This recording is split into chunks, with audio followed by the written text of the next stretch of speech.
எங்கள் தெய்வம், தந்தை எங்கள் வழிகாட்டி, மானமும் அறிவும் மனிதனுக்கு அருகே.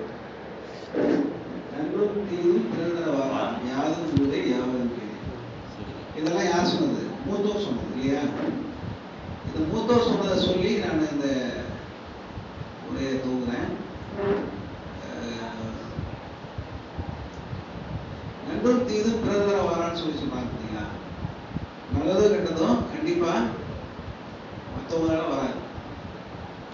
இது பொதுவாக பார்க்கும்போது பார்த்தீங்கன்னா அதை நம்பவே முடியாது. அது எப்படி எனக்கு இவ்வளோ கெடுதல் பண்ணுறான், இவன் என்னை திட்டான், என்னை பிடிக்கிறான், அடிக்கிறான், என்னை வந்து வளர்ச்சியை தடுக்கிறாங்க அப்படின்னு சொல்லி. அப்போது நம்ம எந்த லெவலில் இருக்கோம் சொன்னால், ஒரு விதையுடைய பொசிஷனில் தான் இருக்குன்னு நம்ம நினைக்கணும். விதையாக இருக்கும் போது இந்த மண் இருக்குது பார்த்தீங்களா? மண்ணில் ஒரு விதையை வச்சுட்டிங்கன்னா அந்த மண்ணை போட்டு என்ன பண்ணுவோம்? மூடுவோமா இல்லையா? ஓப்பனாக இருக்குமா? அந்த மண்ணை போட்டு மூணா அந்த விதை முளைக்கும் இல்லையா? ஸோ இப்போ ஒரு இன்ச்சோ 1.5 இன்ச்சோ உள்ள வச்சு அந்த விதையை வச்சு அது மேலே மண்ணை போட்டு டைட்டாக முடிச்சு விட்டு தண்ணி எடுத்து தெளிச்சு விடணும். இதுதான் நம்ம முளைக்கக்கூடிய கான்செப்ட். அப்போ அந்த மண் முளைக்கும் போது இந்த மண் விதை முளைக்கும் போது அந்த மண் என்ன பண்ணுது? போட்டு அமுக்குது தானே? போட்டு அமுக்குது தானே? என்னால் முளைச்சிருக்குதான் போட்டு அமுக்குது இல்லையா? பட் அந்த அமுக்கிறதையும் தாண்டி ஏன்னா அதை அப்படியே வேர் விட்டு அப்படியே முளைச்சி அந்த மண்ணை அப்படியே பேத்துட்டு வெளியே வரும் பார்த்தீங்களா? பேத்துட்டு தான் வெளியே வரும். அப்படியே புட்டு மாதிரி உடஞ்ச மாதிரி வரும் பார்த்தீங்களா? மண் பார்த்துருக்கீங்களா? ஒரு விதை வரும்போது அந்த மண் வந்து உடச்சிட்டு வெளியே வரும்.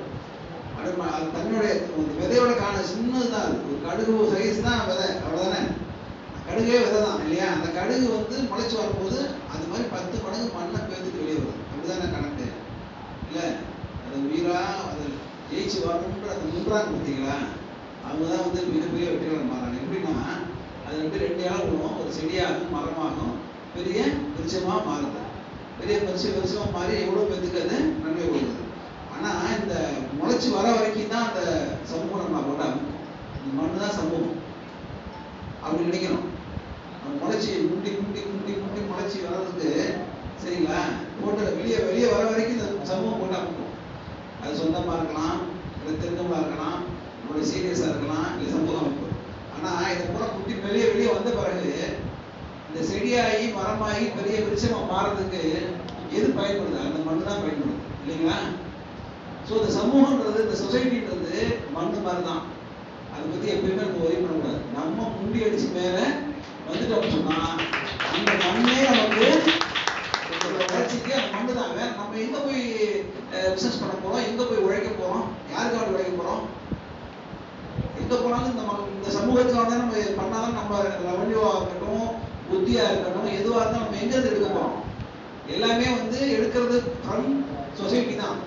ஸோ இப்போ சொசைட்டி வந்து நம்மளை அதுதான் சொன்னால் நன்றும் தீரும் பிறர் தர வாரா. ஸோ இப்போ நம்ம எல்லாருமே வெற்றியாளர்களா அப்படின்னு சொன்னால், சரி சார் நீங்களாம் ஜெயிச்சிட்டீங்க பேசுறீங்க, நாங்கள்லாம் வந்து ஜெயிக்கலை, இப்போதான் வளர்ந்துட்டு வரோம், எங்களுக்கு எதுவுமே தெரியாது, பரவாயில்லன்றேன். எம்டி கப்பாக இருக்கிறது பெஸ்ட்டு. ஏற்கனவே ஒரு கப்பு ஃபுல்லாக இருக்கிறத விட எம்டி கப்பாக இருக்கிறது பெஸ்ட்டு. எம்டி கப்பாக இருந்தால் தான் நம்ம என்ன ஊற்றினாலும் அது நுழையும் இல்லையா? என்ன ஊற்றினாலும் அது ஃபில் ஆகும். ஸோ அப்போ நீங்கள்லாம் ஜெயிச்சிட்டீங்க, நாங்களாம் எப்படி ஜெயிக்க முடியுமா அப்படின்னு சொன்னால், நம்மளுடைய பிறப்பே வந்து ஒரு வெற்றி தான். இது நான் சொல்லலை, சயின்ஸ் சொல்லுது. தாயுடைய கர்ப்பப்பைக்கு போகக்கூடிய அணுக்களோட கவுண்டிங் கிட்டத்தட்ட ஒரு 5 லட்சம் சொல்றாங்க. 5 லட்சம் உயிரணுக்கள் வந்து தாயுடைய கர்ப்பப்பை அந்த கருமுட்டையை நோக்கி போகும்பொழுது அந்த 5 லட்சத்தையும் முந்திக்கிட்டு ஒரு அணு மட்டும் வேகமாக போகும், எல்லாத்தையும் ஓவர்டேக் பண்ணி. அது போய் அந்த கருமுட்டையில போய் நுழைஞ்சோன்னா கருமுட்டை டபக்குன்னு முடிக்கும். இதுதான் சயின்ஸ். ஸோ இப்போ பிறக்கும் போது நம்ம எத்தனை பேர் ஜெயிச்சு பார்த்துருக்கோம்? 5 லட்சம் பேர். அப்போ இங்கே பிறக்கிற எப்படி பிறந்தாலும் சரி தான் அவங்க, சரிங்களா? எந்த ஜெண்டரில் பிறந்தாலும் சரி தான், அவங்க பிறக்கும் பொழுதே அவங்க என்ன பிறந்திருக்காங்க? மிகப்பெரிய வெற்றியாளர்களாக பிறந்துட்டாங்க. ஆனால் இங்கே நம்ம வந்து அப்போ வெற்றியாளர்களாக பிறந்துட்டோம். அப்போ வயிற்றுக்குள்ள தாயுடைய கர்ப்பப்பைக்குள்ள போகும்போதே நம்ம ஜெயிக்கப்படுது. இந்த மண்ணில் இந்த பூமியில ஜெயிக்க முடியாதுமோ? ஸோ நம்ம மைண்ட் செட்டு தான் முக்கியம்.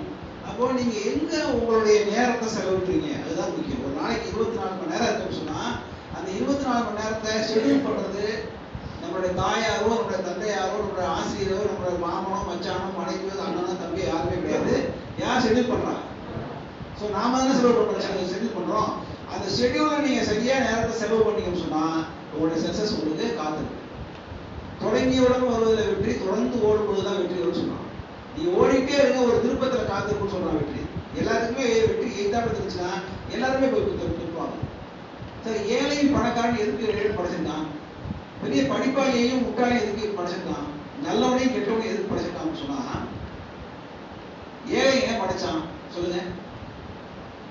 ஏழை ஏன் படைச்சான்னு சொன்னா பணக்காரன் கொடுப்பதற்காகவும் ஏழை வாங்குவதற்காகவும். இல்லைன்னா கொடுக்குற அந்த கான்செப்ட் எல்லாம் போயிடும்ல. எல்லாருமே பணக்காரன் இருந்தா யாரு தர்மன்ற ஒரு சின்ன போயிடுவா இல்லைங்க. இப்போ ஏன் கெட்டவனை இறைவன் படைக்கிறான் சொன்னா நல்லவனா இருக்கிறதுக்காக கெட்டவனை படிக்கிறான். ஸோ இந்த மாதிரி ஒரு தவறு பண்ணக்கூடாது. தவறு பண்ணா இவன் வந்து இவ்வளவு தண்டனைக்கு ஆளாகிறான், இவன் மன உளைச்சலுக்கு ஆளாகிறான், சட்டப்படி தண்டிக்கப்படுறான், சமூகத்தால் தண்டிக்கப்படுறான், நண்பனால தண்டிக்கப்படுறான், மனைவியால் தண்டிக்கப்படுறான், குழந்தைகளால் பெத்த பிள்ளைகளால் தண்டிக்கப்படுறான்னு அவன் ஆகும்போது தான் அவன் கெட்டவனா இருக்கான் அவன், இல்லைங்களா? எந்த கெட்டவரையார யாராவது வாழ்த்தி வரவேற்பாங்களா? அவனுடைய மனசாட்சியும் அவனை வந்து வாழ்த்தாங்க, இல்லைங்களா? திருடுறது கூட பசிக்கு திருடலான்னு எல்லாரும் ஒத்துக்கணும். பசிக்கு அவன் திருடினான் இல்லையா? பகட்டுக்கு திருடுனா ஒத்துவோமா? சொல்லுங்க, ஒத்துக்க மாட்டோம்ல. ஸோ இப்போ தவறுகள் யார் செய்தாலும் கெட்டவனா வாழ்றது வந்து ஒரு மேட்ரே இல்லை சார், யாரும் வாழ்க்கலாம். அப்போ நம்ம வந்து கெட்டவனா வாழ முடியுமானா நம்ம பிறப்புலேயே வந்து பார்த்தீங்கன்னா எல்லாருமே நல்லவங்க தான் வாழ்ந்துட்டு இருக்கோம். 99.99% மக்கள் நல்லவர்கள் தான், யாருமே கெட்டவங்களே கிடையாது. அப்போ பிறப்பால நம்ம வெற்றியாளர்கள், நம்ம ஏற்கனவே பிறப்பால வெற்றியாளர்கள், இப்பொழுது நல்லவர்கள் நம்ம வாழ்ந்துட்டு இருக்கோம். ஸோ இந்த ரெண்டு விஷயம் வந்து ஒரு மனிதன் வந்து ஞானம் அடையிறது, 4வது ஸ்டேஜ் இது. ஞானம் அடைகிற அளவுக்கு போறதுக்கு வாய்ப்பு இருக்கு. இதுனா பிறக்கும் போது வெற்றியாளர் பார்த்துருக்கான், 2வது நல்லவனா வாழ்ந்துட்டு இருக்கான், 3வது ஒன்று இருக்கு.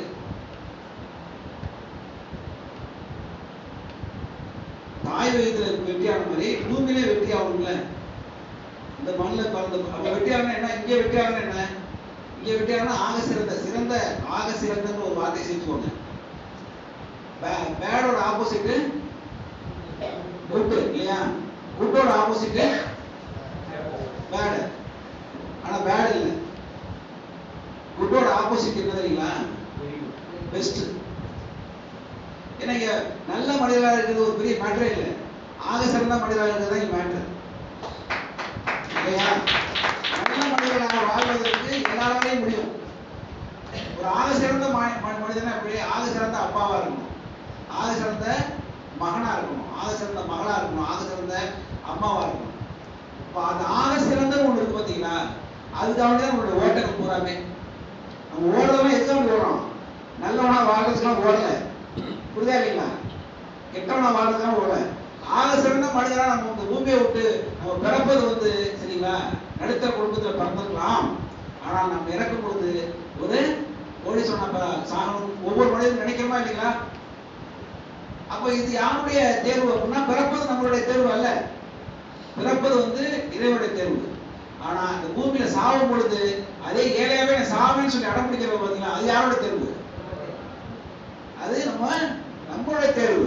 அப்போ இந்த பூமியில இந்த சொசைட்டியை நம்ம எப்படி பயன்படுத்திக்கிறோம், அந்த ஒரு மரம் எப்படி எந்த சொசைட்டி நம்மளை போட்டு அமுக்குச்சோ அந்த சொசைட்டியை வந்து மீறி மேல வந்து அந்த சொசைட்டியை பயன்படுத்திக்கிட்டு செடியாகி மரமாகி விருட்சமாகி பூத்து குழுவுது, காய்ச்சி தொங்குது, பழுத்து தொங்குதுன்னு சொன்னா அந்த ஒரு மரத்திற்கு இருக்கக்கூடிய இயற்கையான குணம் ஒவ்வொரு மனுஷனுக்கும் இருக்குமா இல்லை? இருக்காதா? கண்டிப்பா இருக்கும். அதே மாதிரி மரங்களுக்கு பார்த்தீங்கன்னா இலையுதிர் காலம் ஒன்று இருக்கு. இலையுதிர் காலம், இலையுதிர் காலத்துல பாத்தீங்களா மரத்தை எப்படி இருக்கும்? பார்க்கவே பாவமா இருக்கும், அப்படித்தானே? பார்க்கவே எல்லா இடையும் கொட்டி குச்சி குச்சா நிற்கும். போன வருஷம் பார்க்கணும் போது அப்படியே பூத்து குளிஞ்சு அப்படியே கிரீனிஷா இருந்துச்சு மரம். எவ்வளவு காய் எவ்வளவு பறவைகள் உள்ள இருந்துச்சு, எவ்வளவு பழங்கள் இருந்துச்சு, எவ்வளவு காய்கள் இருந்துச்சு. இந்த ஏரியாவே ஜனங்கள் ஊர்ல போறவங்க வயசானவங்க வந்து உட்காந்துருப்பாங்க, பயணிகள் வந்து நிழலுக்கு வந்துருப்பாங்க. இப்படிலாம் சொன்ன அந்த மரத்தை மொட்டையா இருக்கும் போது பார்க்கும்போது அது அவ்வளவுதானா, மொட்டையா போயிட்டாங்க போல இருக்கு, முடிஞ்சிச்சு போல இருக்கு, ஒண்ணுமே காரணமே. பார்வையில் சொல்றேன், உண்மை அது இல்லை, பார்வை. நிலம் வந்து என்ன கலர் சொல்லுங்க? நிலவு இருக்கே, நிலவு. நிலவு வந்து என்ன கலரு சார்? நிலம் என்ன கலர்? நிலம் வெள்ளதானே. ஆனா உண்மையாவே வெள்ளையாது.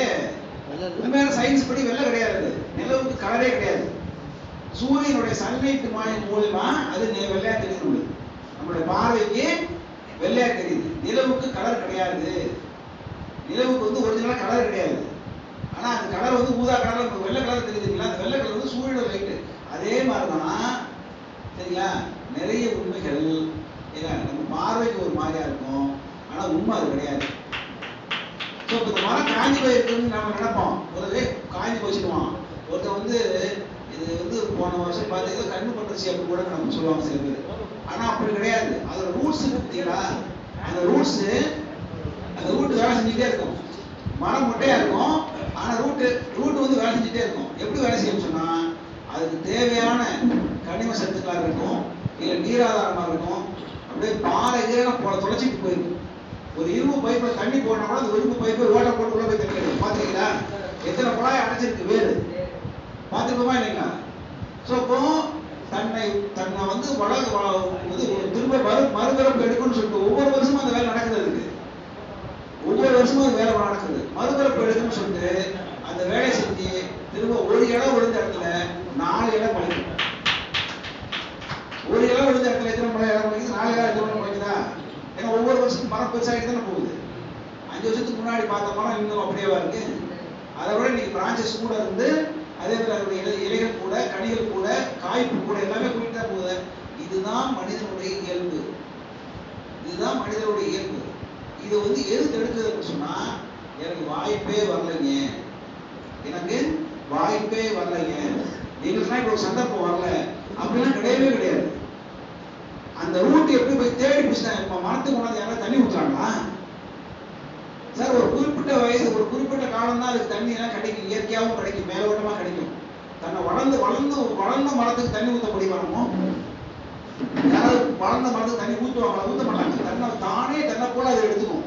அப்போ நாம வளரணும், அடுத்த நிலைக்கு போகணும்னு சொன்னா, நம்மை வளர்த்தெடுப்பதற்கு நாம தான் தேடணும். சில இடங்கள்ல ஈஸியா கிடைக்கும், சில இடத்துல ரொம்ப தேடி பிடிச்சிட்டு போகணும். சில தடைகள் இருக்கும், சில பின்னடைகள் இருக்கும், சில தாமதங்கள் இருக்கும், சில தோல்விகள் இருக்கும். இதெல்லாம் தாண்டி அடுத்த இடத்துக்கு போய் அந்த தேவையான சத்துக்களை உயர்த்தக்கூடிய அந்த விஷயத்தை, அந்த வைராக்கியத்தை வந்து எரிபொருளா எந்த ஒரு மனிதனோ மரமோ மாத்துதோ அவங்க மட்டும் தான் திரும்ப ஜெயிப்பாங்க. இதுதான் இயற்கை உங்களுக்கு சொல்லிக் கொடுக்குற பாடம். ஒரு முருங்கை மரம் அழகான ஒரு பாடம் சொல்லிடுறது. உங்களுக்கு வந்து முருங்கை மரம் சொல்லுவீங்க, நீங்க பேசும்பொழுது ரைட்டு சார், இதெல்லாம் நீங்க நல்லா பேசுறீங்க. ஆனா நான் இந்த ஃபீல்ட்ல கிட்டத்தட்ட 5 வருஷமா இருக்கேன். நான் ஒரு 50 கஷ்டமா கொண்டு ஒவ்வொரு பாட்டு ஒண்ணு கூட எனக்கு நடக்கல. நான் ஒரு 50 கஸ்டமர் கொண்டு காமிச்சிருக்கேன். 5 தான் முடிஞ்சிருக்கு. நான் ஒரு 500 பேரை இது வரைக்கும் பார்த்து பேசியிருப்பேன். மொத்தத்துக்கே ஒரு 15 பேர் தான் வந்து சைட்ல வந்து பார்த்துருக்காங்க. இதெல்லாம் எப்படி? இதெல்லாம் தொழிலா? இப்படி ஒரு தொழிலா அப்படின்னா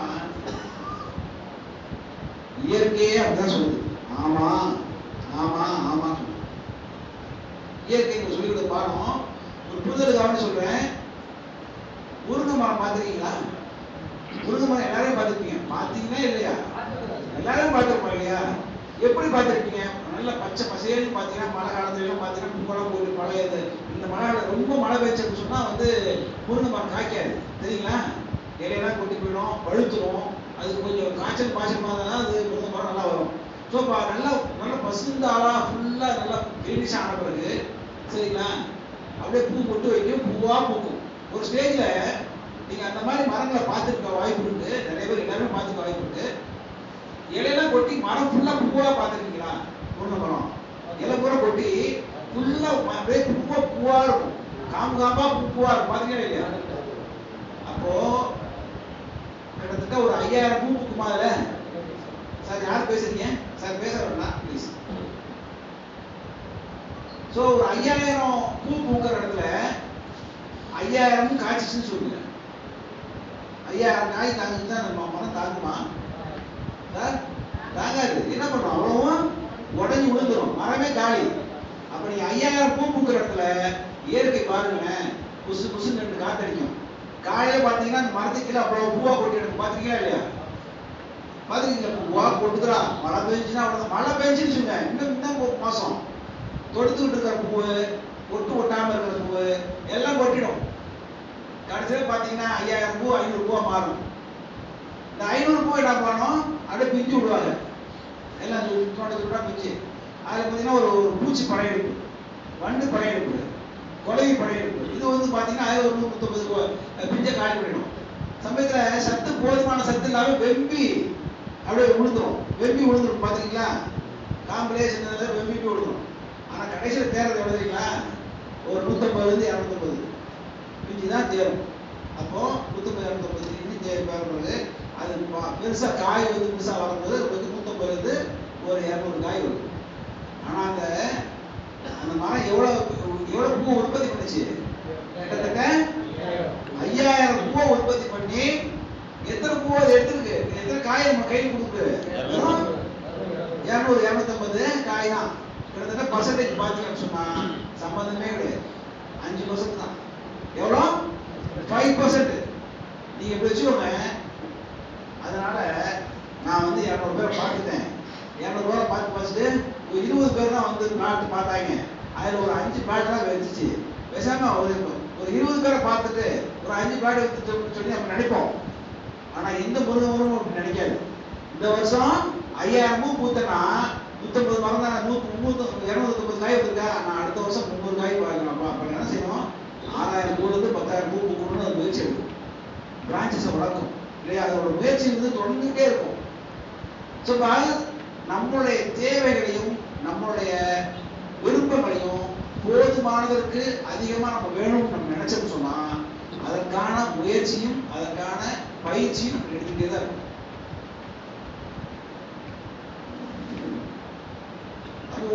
ஒரு விஷயத்துல நம்ம சக்சஸ் பண்ணோம்னு சொன்னா கண்டிப்பா நீங்க ரோஜா வனத்துல அதிக நேரம் இருந்தீங்க அப்படின்னா ரோஜா வாசனை வெளியே வரும். அப்படிதானே? மீன் மார்க்கெட்ல அதிக நேரம் இருந்தா மீன் வாசனை வெளியே வரும். ஸோ இப்போ நம்ம எங்க இருக்கோன்றது ரொம்ப முக்கியம். நம்மளுடைய நேரத்தை இந்த 24 மணி நேரத்தை எப்படி செலவு பண்றது முக்கியம். ஸோ அதை மட்டும் நீங்க சரியா பண்ணிட்டீங்கன்னா உங்களோட சக்சஸ். ஒரு நாளைக்கு 3 மணி நேரத்துக்கு 4 மணி நேரம் முழுசா இதுக்கு ஒர்க் பண்றவங்க கண்டிப்பா இந்த ரியல் எஸ்டேட் துறையில சக்சஸ் பண்ணிடுறாங்க. ரொம்ப டைமா ஒர்க் பண்ண வேண்டிய அவசியம் இல்லை. சார் ஒரு ஸ்டேஜ்ல ஸ்மார்ட்டா மாறிடுவீங்க. நீங்க ஆரம்பத்துல நீங்க சமைக்கும் போது பாத்தீங்கன்னா சமையல் கத்துக்கும் போது பாத்தீங்கன்னா எத்தனை தடவை சட்டியை சுட்டுக்கிறோம், எத்தனை தடவை எண்ணெய் பொடிஞ்சு அவங்க மேல பட்டிருக்கு, எத்தனை தடவை வந்து உப்பை குறைச்சி போட்டுறோம், எத்தனை தடவை காரச்சு போட்டுருவோம். ஒரு ஸ்டேஜ்ல ஒரு எக்ஸ்பீரியன்ஸ் ஆன பிறகு என்ன இப்படி அள்ளி அப்படி போடுவான். பாத்தீங்கன்னா இல்ல மாஸ்டர் இல்ல எதுவாக இருந்தாலும் இப்படி அள்ளி அப்படி போடுவான். இன்னும் அள்ளி போற சரியா இருக்கு சொன்னாங்க இல்லையா? ஸோ இப்போ ஒரு எக்ஸ்பர்ட். அப்போ ஒரு விஷயத்தை கச்சிதமா முடிக்கிறோம், ஒரு விஷயத்தை துல்லியமா செய்யறாங்க, ஒரு விஷயத்துல நிபுணத்துவம் ஆகுறதுன்றது உடனடியா எதுவுமே ஆகாது. அது காலப்போக்கில் தான் மாறும். அப்படின்றத நம்ம முதல்ல அந்த இணையதை புரிஞ்சுக்கணும். சார் அவர்லாம் வந்து என்னோட வயசானவர் சூப்பரா 6 அடிச்சிட்டு இருக்காரு, நான் வந்து அவரோட இளமையா இருக்கேன், ஆனா வந்து என்னால வந்து 4க்கு மேல அடிக்க முடியல, சமயத்துல வந்து அவுட் ஆயிடுறேன் அப்படின்னு சொன்னா அவருடைய எக்ஸ்பீரியன்ஸ் அது. சார் ஒரு ஒலிம்பிக்ல வந்து ஒருத்தன் வந்து 100 மீட்டர் கடக்கிறதுக்கு ஒரு 28 செகண்ட் சொல்றேன், உதாரணத்துக்கு சொல்றேன். 28 செகண்ட்ல 100 மீட்டர் கடக்கிறான்னு சொன்னா அந்த 28 கீழே அடுத்தவங்க 27 புள்ளி அப்படின்னு சொல்லி வந்தோம்னா அவன் முன்னாடி போயிடலாம். அப்படிதான் அர்த்தம். எல்லாம் 1 செகண்ட், ½ செகண்ட், குவார்டர் செகண்ட்ல தான் அவன் வந்து ஜெயிக்கிறான். அப்படிதானே? ஸோ இப்போ இந்த இதுக்கு வந்து ஒரு நாள் ஓடி எப்படி ஜெயிக்கிறான்னா அவன் எத்தனை நாள் பயிற்சி எடுத்துருக்கான். அதுக்கு அந்த 100 மீட்டர் ஓடி அவன் அந்த தங்கப் பதக்கத்தையும் வெள்ளி பதக்கத்தையும் வெங்கல பதக்கத்தையும் வாங்குறதுக்கு கிட்டத்தட்ட 4-5 ஆண்டுகள் அவன் முயற்சி எடுத்துக்கான், பயிற்சி எடுத்துக்கான், தொடர் முயற்சி எடுத்துக்கான், ஓடிக்கிட்டே இருக்கான். 10 நிமிஷம் ஓட்டத்துக்கு எத்தனை ஆயிரம் கிலோமீட்டர் ஓடிப்பான். வாழ்க்கையை நினைச்சு பாருங்க. அப்போ ஒரு சக்சஸ்ன்றது ஈஸியா வரதில்லை. சக்சஸ் ஈஸியா கிடையாது. ஆனா அதை ஈஸியா ஆக்குற ஒரு விஷயம் என்ன தெரியுங்களா? பயிற்சி தான்.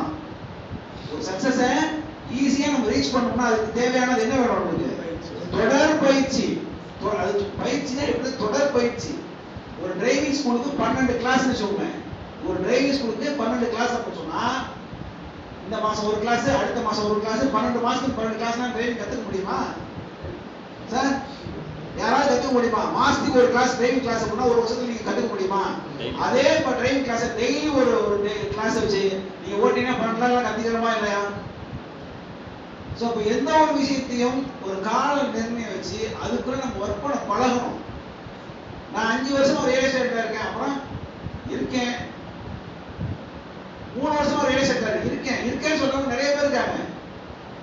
எனக்கு அந்த ஓனர் தெரியும், இந்த டைரக்டர் தெரியும், இந்த ஓனர் தெரியும், இந்த கம்பெனி எப்படி உருவாச்சு தெரியும், இந்த விஷயம்லாம் வச்சிருப்பாங்க. நிறைய பேர் பக்கெட்ல வச்சிருப்பாங்க, எப்படி பாக்கெட்ல வச்சிருப்பாங்க, நோட்டு போட்டு வச்சிருப்பாங்க. ரிசல்ட் என்ன? ஸோ அந்த ஜீரோ வச்சுட்டு என்ன செய்ய முடியும்? நம்ம பக்கத்தில் ஒரு ஒன்று தான், அது மதிப்பு 10 இல்லையா? அது ஒன்னா நிற்கணும், மற்றவங்களோட சேர்ந்து நிற்கணும். தனிப்பட்ட முறையில் நான் அங்கே இருக்கேன், இங்கே எங்கே வேலையும் இருந்து சார், எங்கே இருந்தாலும் சின்சியராக இருக்கு. உங்கள் வேலை நேசிங்க. வசனம் சொன்னால் வேலை நேசிங்க. அப்துல் கலாம் சொன்னது தான், நீ உங்கள் வேலை நேசிங்க. ஏன்னா உங்களை நேசிக்கிறது உங்கள் கம்பெனி எப்போ வேணாலும் நிறுத்தலாம். உங்களை 5 லட்சம் சம்பளம் வாங்கிட்டு இருக்கிற உடனே என்ன பண்றாங்க, லேவ் பண்ணி விட்டுறாங்களா இல்லைங்களா? அதே வேலை செய்யறதுக்கு 3 லட்சம் சம்பளத்துக்கு ஒருத்தர் வந்துடுறாங்கல்ல, 3 லட்சம் சம்பளம் வாங்கிறதுக்கு லேவ் பண்ணி அனுப்பிச்சு விட்றாங்க. அதே வேலை செய்யறதுக்கு 1 லட்சம் வந்துடுறாங்களா இல்லைங்களா? அப்போ நீங்க வேலை நீங்க நேசிச்சீங்கன்னா இந்த கம்பெனி இல்லைன்னா இந்த கம்பெனி, இந்த விஷயம் இல்லைன்னா நம்ம சொந்தமாக கூட ஏதாவது ஒன்று பண்ணிட்டு போவோம். இந்த எக்ஸ்பீரியன்ஸ்ன்றது, அந்த எக்ஸ்பீரியன்ஸை உணரணுமா இல்லைங்களா? வீட்டிலே இருந்தால் கூட அந்த எக்ஸ்பீரியன்ஸ் வராதில்லை. தேவையில்லாத இடத்துல போய் நம்ம நேரத்தை செலவு பண்ணால் ஏதாவது எக்ஸ்பீரியன்ஸ் வருமா? இந்த ஜிம்முக்கு போகிறோம்னு சொன்னால் 8 hours ஒர்க் பண்ணால் தான் ஒரு அட்லீஸ்ட் ஒரு ஜிம்முக்கு போகிறோம்னு சொன்னால் ஒரு 1 hour நம்ம ஒர்க் அவுட் பண்ணால் தானே அந்த கொஞ்சமாவது ஒரு சாதாரண ஒரு பாடி லெவலாவது வருவோமோ. 6 பேக் பண்ணுறதுக்குள்ள நிறைய பயிற்சி எடுக்கணும், நிறைய செலவு பண்ணணும். ஆனால் ஒரு ஃபிட்னஸுக்கு, ஒரு மினிமம் ஃபிட்னஸ்க்கு மினிமம் ஒரு 1 hour எக்ஸசைஸ் பண்ணுமா இல்லைங்களா? இன்னைக்கு பாடி பில்டர் அப்படி காட்டுறாங்கல்ல, இவங்க எல்லாம் எத்தனை வருஷமா பயிற்சி எடுத்தான்னு கேட்டு பாருங்க. 5 வருஷமா, ஒருத்தர் 3 வருஷமா, 3 வருஷத்துக்கு கம்மியா அந்த பேக் வராது, அவனுக்கு அந்த கட்ஸ் வராது. அதுக்குமே அவன் ஹெவியா ஒர்க் அவுட் பண்ணணும். ஒரு சில பாடி கண்டிஷன் போனால் சீக்கிரம் செட் ஆகும். நார்மல் பாடிக்கு மினிமம் 3 ல இருந்து 5 வருஷம் ஒர்க் அவுட் பண்ணாதான் அந்த பாடி ஷேப்பே வரும். இல்லைன்னா வரவே வராது. ஆணா இருக்கட்டும் பெண்ணா இருக்கட்டும். எத்தனை கோடி சம்பளம் வாங்குறாங்க, நம்ம முகத்துக்கு தானே ரசிக்கிறாங்க அப்படின்னு யாராவது ஃபிட்னஸ் போகாம இருக்காங்களா? சினிமாக்காரங்க சொல்லுங்க. ஃபிட்னஸ் தான் அவனுக்கு அழகே. எத்தனை கோடி வாங்கினாலும் அது அந்த ஃபிட்னஸ்னால தான் அவனுக்கு அதை ரீச் ஆகணும். ஸோ இப்போ நம்மளுடைய வருமானம் இங்கே இருக்கு, கொட்டி கிடக்குது. சார் சொன்னாரு, ஜேபிஆர் நிறுவனம் உங்களுக்கு தருதுங்க. உங்களுக்கு மட்டும் இல்லை, உங்களை சார்ந்தவங்களுக்கு அந்த வாய்ப்பை நீங்க கொடுக்கலாம். எவ்வளவு பெரிய விஷயம் இது இருக்கு. உங்களுக்கு கைட் பண்றதுக்கு வாழைப்பழத்தை உரிச்சு வாயை ஊட்டி வாயை ஆட்டி விடுறோம். கோடிக்கணக்கான ரூபாய் மதிப்புள்ள ஒரு ப்ராப்பர்ட்டியை எடுத்து அதை ரோடு போட்டு, காம்பவுண்ட் போட்டு, டிடிசிபி அப்ரூவல் லேஅவுட் போட்டு, இன்னைக்கு கூட மதுரைக்கு ஒரு வேலையாக தான் போயிட்டு வந்தேன். ஒரு மினிஸ்டரோட பிஏவை பார்த்துட்டு வரேன். காலையில போயிட்டு இப்போ வீட்டுக்கு வந்துட்டேன். ஸோ இப்போ இவ்வளோ செலவு பண்ணி உங்களுக்கு எல்லாம் ரெடி பண்ணி கொடுத்துருக்காங்கன்னு சொன்னா, இதை வித்தோம்னா, ஒரு பிளாட் வித்தோம்னா 1 லட்ச ரூபா பணம் இருக்குன்னு சொன்னா, மினிமம் சொல்லுங்க, மினிமம் 1 லட்ச ரூபா இருக்குன்னு சொன்னா,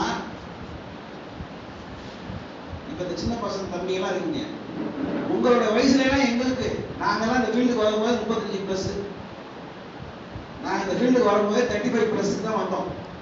நீங்க 20 வயசு 25 வயசு பிள்ளைங்களா இருக்கீங்க. நீங்களாம் உங்க டைம்ல அன்னைக்கு இவ்வளவு ஸ்ட்ரென்த் கிடையாது, இவ்வளவு மக்கள் தொகை கிடையாது. ஒரு 10-15 வருஷத்துக்கு முன்னாடி இவ்வளவு பொருளாதாரம் கிடையாது மக்கள்கிட்ட. ஆனா இன்னைக்கு பொருளாதாரத்துல சொன்னாங்க, ரெக்கார்டு சொன்னாங்க, உற்பத்தி துறையில தமிழ்நாடு தான் இந்தியாவில் நம்பர் 1, 16%. அது 11.5 வளர்ச்சி. உற்பத்தியில 16% முதல் துறை. வளர்ச்சியில 2வது பிளேஸ்ல இருக்கும். ஃபர்ஸ்ட் மகாராஷ்டிரா, 2வது. உற்பத்தியில இப்ப போட்டுருக்காங்க 16%ல தமிழ்நாடு இந்தியாவிலே நம்பர் 1 மாநிலமா நம்ம தமிழ்நாடு. அந்த அளவுக்கு உள்ள அட்மாஸ்பியர்ல நம்ம இருக்கோம். அது மாதிரி படிச்சுக்கணும். அந்த அளவு ஒரு வளர்ந்த தமிழ் திருச்சியில் மட்டும் 6 ரிஜிஸ்டர் ஆஃபீஸ் இருக்கு. 6 ரிஜிஸ்டர் ஆஃபீஸ்ல ஒரு நாளைக்கு 150 100 வச்சுக்கோங்க, 100 ரிஜிஸ்ட்ரேஷன் ஆகுது வச்சுக்கோங்க, 600 ரிஜிஸ்ட்ரேஷன் ஆகுது. அப்போ ஒரு நாளைக்கு திருச்சியில் தான் ஆகுது, வெளியூர்லாம் கிடையாது. நம்ம வாழ்ற திருச்சியில் தான் 600 ரிஜிஸ்ட்ரேஷன் ஆகுது. 600 ரிஜிஸ்ட்ரேஷன்ல கிட்டத்தட்ட பாகப்பத்திரம், விடுதலை பத்திரம், சரிங்களா, உயிர், இதெல்லாம் வந்து ஒரு 100 பத்திரம் வச்சுக்கோங்க.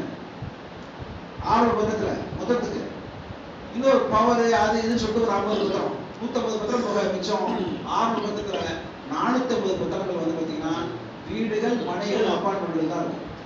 450 பத்திரத்துல பிளாட் மட்டுமே ஒரு நாளைக்கு 250 பத்திரங்கள் திருச்சியில. அப்போ ஒரு வாரத்துக்கு 5 நாள் தான் ஒர்க்கிங் டேஸ்னா கூட 1250 பத்திரம் ஆகுது. ஒரு மாசத்துக்கு கிட்டத்தட்ட 5000 வீட்டு மனைகள் திருச்சியில வித்துக்கிட்டு இருக்கு. சின்னதா கணக்கு போட்டு பாருங்க, ஒரு மாசத்துக்கு திருச்சியில மட்டும் 5000 வீட்டு மனைகள் வித்துட்டு இருக்கு. நம்மளுடைய பங்கு என்ன இருக்குன்றத நம்ம யோசிக்கணும். இந்த 5000 வீட்டு மனைகளை வித்தாங்கல்ல, நீங்களே என்ன 11 மாசத்துல பிறந்தவங்களா? அவங்களும் 10 மாசத்துல தான் பிறந்தாங்க. அவங்களாம் 11 மாசத்துல பிறக்கும் போதே பிதுங்கிய மூளையோட பிறந்துட்டாங்க. அவங்களும் பிறக்கும் போது ஒரு பிதுங்கிய மூளையெல்லாம் ஒன்றும் பிறக்கல. எல்லாமே இங்க வந்து கத்துக்கிட்டு இன்வால்மெண்ட் ஆகி உள்ள நுழைஞ்சி உள்ள மூச்சு அடைக்கி உள்ள போறவங்களுக்கு தான் முத்து. கரையில் நிக்கிறவனும் வேடிக்கை பார்த்துட்டே இருந்தான். எனக்கு இந்த கடல் தெரியும், இதோட ஆழம் தெரியும், நீளம் தெரியும்னு சொல்லிட்டு வாய் சவடாக்கு பண்ணா ஒண்ணுமே ஆகாது. இந்த ஃபீல்டுக்குள்ள இறங்கினா முழுசா இறங்கணும். இல்லைன்னா தொத்திட்டு நான் வந்தாங்க அப்படின்னு சொன்னா தொத்திட்டே இருக்கணும் கடைசி வரைக்கும். ஜெயலலிதா அம்மா தொத்திட்டு போனாங்க பார்த்தீங்களா? அது மாதிரி நம்மளும் எவனாவது ஒரு ஜெயிச்சு போவான், அவன் அப்படியே தொத்திட்டு போக வேண்டியதான்.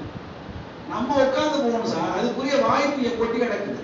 முதல்ல சொல்லுதுதான், கோடிக்கணக்கான ரூபாயை முதலீடு பண்ணி ஒரு விஷயத்தை உருவாக்கி வச்சிருக்காங்க. அது எந்த நிறுவனமா இருக்கட்டும், சரிங்களா, கோடிக்கணக்கான ரூபாய். அப்போ நம்மளுடைய ஈஸி வேலை என்ன அப்படின்னு சொன்னா, அந்த ஈஸின்றது ஈஸியா சொல்லிட்டீங்கன்னு நீங்க நினைக்கலாம். ஆனா அந்த ஈஸின்றது வந்து நீங்க தொடர்ந்து ஒரு விஷயத்தை செய்யும்போது அதுல எக்ஸ்பர்ட் ஆயிடுவீங்க. நீங்க என்னைக்கோ ஒரு நாளைக்கு சார் மீட்டிங் கூப்பிடுவாரா, அன்னைக்கோ உட்காந்து கேட்டு வந்துருவோம், நல்லா பேசுவாரு, கொஞ்சம் எனர்ஜெட்டிக்கா இருக்கும் அப்படின்னு நினைச்சிட்டு வர்றது பிரயோஜனம் கிடையாது. என்னை பொறுத்த வரைக்கும் நாங்க எங்களை சார்ந்தவங்க எல்லாரும் ஜெயிக்கணுன்ற விஷயத்த வந்து நாங்க இருக்கோம். இந்த 32 பிளாட் விற்கிறது ஒரு பெரிய மேட்டரே இல்லை. இதே மாதிரி ஒரு தொடர்ந்து நான் ஒரு 6 மாசம் நான் பேசுறேன்னா முடிஞ்சிடும் அதிகபட்சமா. ஒரு 3 மாசம் பேசுறேன்னா முடிஞ்சிடும் அதிகபட்சமா, குறைந்தபட்சமா 1 மாசத்துல கூட முடியும். ஒரே ஒரு மார்க்கெட்னால கூட வியாபாரம் முடிஞ்சிருக்கு. அதெல்லாம் அதுக்கெல்லாம் எனக்கு ரெக்கார்டு இருக்கு. ஒரு அம்மா கணவன் இறந்து 6 மாசம் ஆச்சு, வீட்டிலே இருக்காங்க, கவலையோட இருக்காங்க, வேற வெளியே எந்த தொடர்புக்கும் அவங்களுக்கு போக விரும்பல, அப்படியே வீட்டிலே இருக்காங்க. அவங்க பக்கத்து வீட்டுக்காரங்க வந்து சொல்றாங்க, ஏன் ஆச்சு இப்படியே உட்கார்ந்தே இருக்கீங்க, நான் ஒரு இடம் வாங்க போறேன், நீங்க வாங்க கூட வந்து பாருங்க அப்படின்னு சொல்லி அவங்க கம்பல்சரியா காரை கொண்டு வந்து ஒரு இடத்த பாக்குறாங்க. அந்த அம்மாவுக்கு வாங்கணும் பிடிச்சி போச்சு. பிடிச்சி போனோம்னா அவங்க வந்து ரிஜிஸ்ட்ரேஷன் வராங்க. ரிஜிஸ்ட்ரேஷன் தான் அவங்க கூட்டியாராங்க, அதே அந்த ஆட்சியை கூட்டியாராங்க. கணவன் இறந்தவங்க கவனிக்கணும். கணவன் இறந்தவங்க 6 மாசத்துல துக்கத்தில் இருக்கிறவங்க, சரிங்களா, அவங்க வந்து வராங்க. அவங்க வரும்பொழுது நான் அவங்கள்ட்ட பேசுறேன், அந்த ஆட்சி மாட நான் பேசுறேன். பேசும்பொழுது உங்களுக்கு தெரிஞ்சவங்கள நீங்க இன்ட்ரோ பண்ணுங்க ஆட்சி. ஏன்னா இந்த கஸ்டமரை கூட்டியாந்தவர் ஒரு மார்க்கெட்டு, அவருக்கு கமிஷன் கொடுக்கணும். அவங்களோட கூட வந்தவங்க அவங்க. அப்போ அப்படிங்களா சார், அப்போ எங்களுக்கெல்லாம் எதுவும் கிடைக்குமா சார் அந்த மாதிரி கேட்குது. ஏதாவது கிஃப்ட் கொடுப்பீங்களா அவங்களுக்கு? நான் உடனே அவங்க மார்க்கெட்டில் பார்த்தேன், மூச்சு விடாதீங்க அவங்க இல்லை, நான் கிடைக்கும் 1 கிராம் கோல்டு காயின். நான் அவங்கள்ட்ட சொன்னது ஏன்னா அவனுக்கு ஒரு 15,000 ரூபாய் 20,000 அன்னைக்கு நான் சொல்றது ஒரு 10 வருஷத்துக்கு முன்னாடி சொல்றேன். ஒரு 15,000 20,000 அன்னைக்கு எனக்கு கீழே பேசிக்கா வந்து உள்ளவங்களுக்கு இப்போ நம்ம 75 சொல்றோம், நம்ம 1 லட்ச ரூபாய் அன்னைக்கு சொல்ல முடியுங்களா?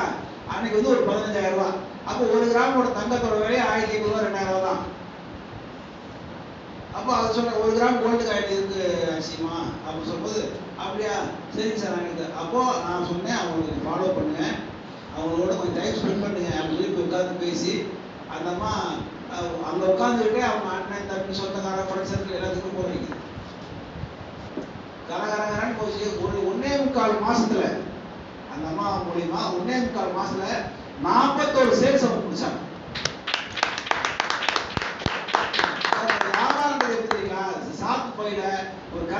கயிறு அவுத்துட்டீங்கன்னா அப்படி உருவீங்க சரவன்னு வர பார்த்தீங்களா இல்லைங்களா? அரிசி முட்டையில வந்து சூடு முட்டையில கரெக்டாக அறுத்தீங்கன்னா சரசரசம் வர பார்த்தீங்களா? அது மாதிரி தான் சேல்ஸ்.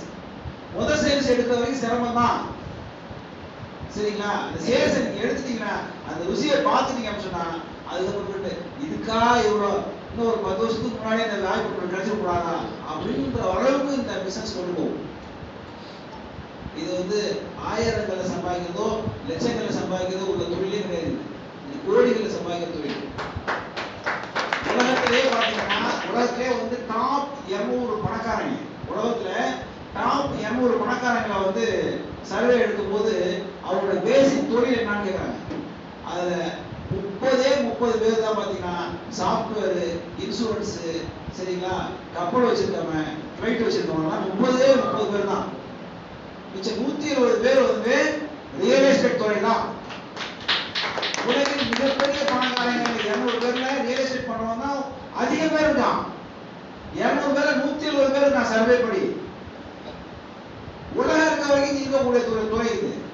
இதை வந்து நம்ம சரியா கவனம் செலுத்தணும் சொன்னா நாமும் உலகம் பாராட்டுற அளவுக்கு, ஊர் பாராட்டுற அளவுக்கு, உறவுகள் பாராட்டுற அளவுக்கு, குடும்பம் பாராட்டுற அளவுக்கு, நம்ம பெத்த பிள்ளைங்க பாராட்டுற அளவுக்கு, கூட பிறந்தவங்க பாராட்டுற அளவுக்கு வாழ்வதற்கு ஒரு அருமையான துறை இந்த துறை. பணம் சம்பாதிப்பதற்கு பாக்கியம் செஞ்சதுன்னு சொல்லுவாங்க. பணம் சம்பாதிப்பதற்கு பாக்கியம் செஞ்சதுன்னு சொல்லுவாங்க. அந்த பணம் சம்பாதிக்கிறதுக்கு பாக்கியம் செய்தவர்கள் தான் நீங்க எல்லாருமே. அது போல புரிச்சுக்கோங்க. இந்த மாதிரி ஒரு துறைக்கு நம்ம காலை எடுத்து வைக்கிறதே வந்து பாத்தீங்கன்னா பாக்கியம் செய்தவர்கள் மட்டுமே தான் முடியும். உங்களுக்கு தேவையான அனைத்து விதமான விஷயங்களும் நம்ம சப்போர்ட் பண்ணணும். கஸ்டமர் எங்கேயாவது கூட்டி ஆகிறதுக்கு வீட்டு வாசல் கஷ்டப்பட்டு வீட்டு வாசல்ல கார் நிற்கும்.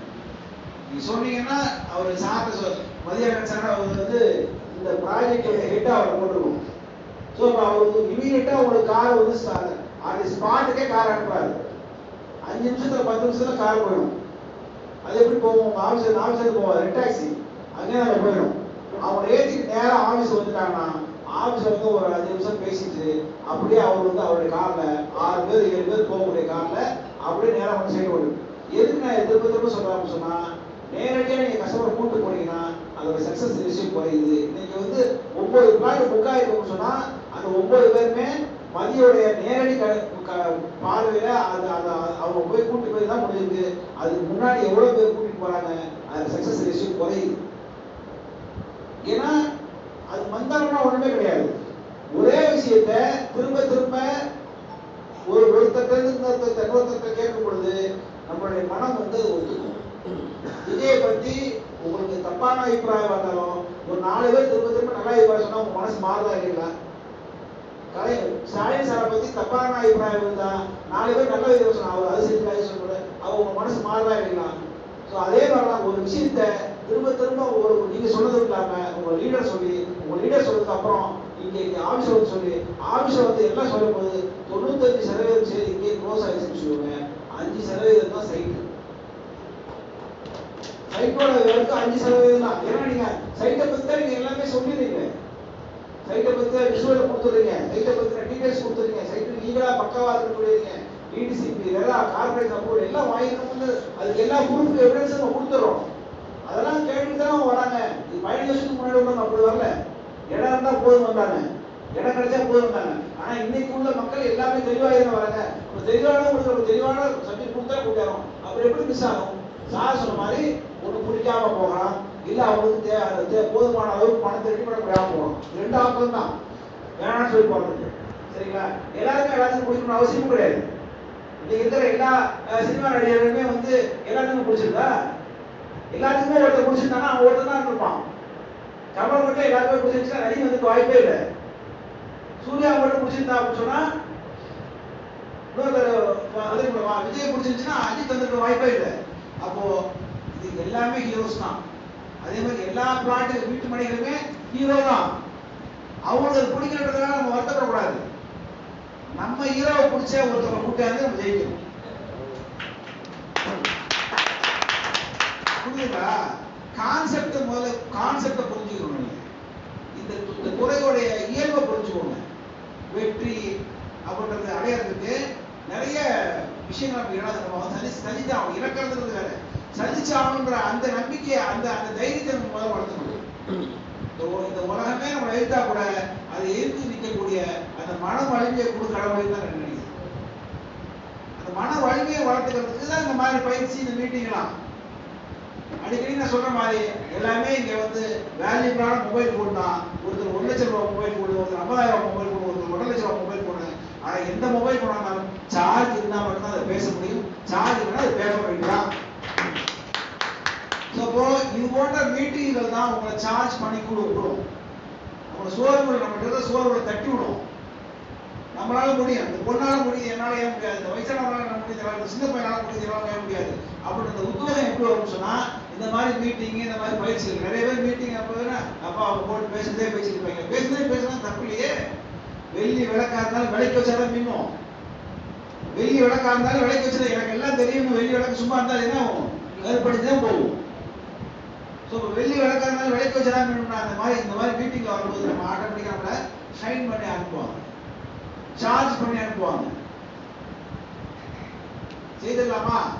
இதுல ஏதாவது டவுட்ஸ் இருக்குங்களா சார்? இப்போ ஒரு நாள் சார் பேசினாரு இல்ல